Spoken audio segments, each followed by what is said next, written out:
In a nutshell, ex-KGB hardman turned international puppet master and bringer of chaos, connected to Donald Trump, Nigel Farage, Marine Le Pen. If Vladimir Putin had a better penis, life would be safer and kinder for all of us. As it is, the world's most obviously overcompensating politician has bare-torsoed himself into the history books by interfering in numerous elections, invading his neighbours, and corrupting political debate around the world. And that's before we even mention the way people who oppose him keep on having allergic reactions to bullets and poison.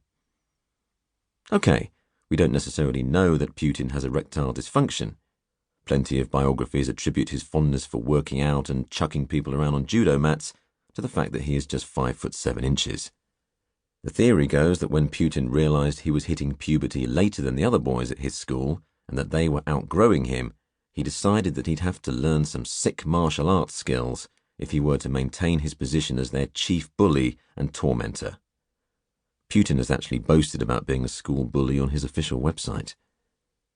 Even so, there is something about all those photos his press office released of him taking topless summers in Siberia, biceps rippling as he casts out fishing lines, pecs glowing as he rides bare-chested on sweating stallions, and shoulders straining as he swims, butterfly naturally, it's the toughest stroke, in icy lakes. You've also got to wonder about his release of an 80-minute video called Let's Do Judo with Vladimir Putin. Also about the occasion he boasted to George W. Bush that his dog Connie was bigger and stronger and faster than Barney, the US president's dog.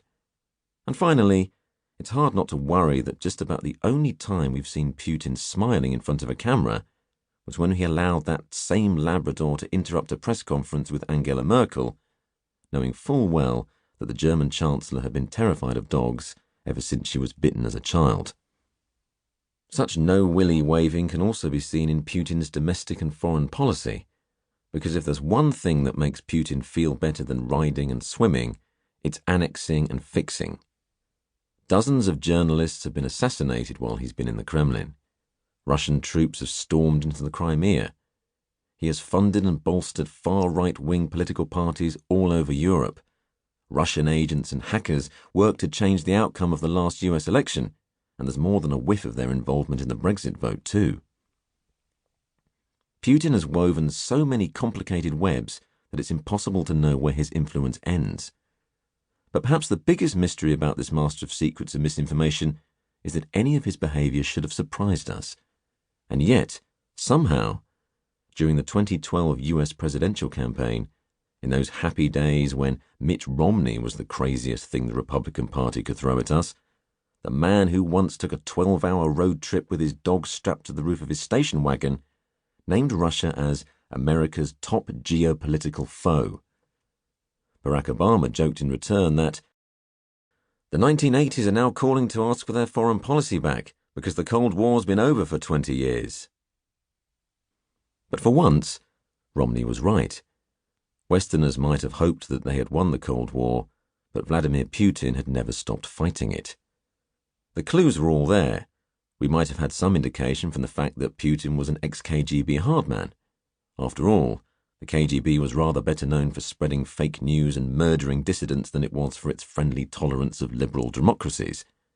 But just in case we didn't spot that glaring indication, and soon after he burned all his files from his East German posting, Putin declared the fall of the Berlin Wall and collapse of Soviet Russia the greatest geopolitical catastrophe of the century.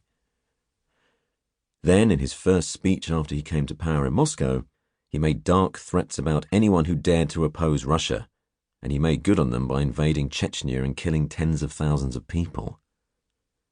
He also quickly took control of Russian TV channels and started putting out relentless pro-himself and anti-Western propaganda. He had journalists arrested. It was just like the bad old days of communism, except now, instead of being the enforcing arm of a political party, the Secret Service, now renamed the FSB, pretty much ran the government. Another thing that remained constant from the days of the KGB was the way Putin's opponents kept dying in mysterious circumstances.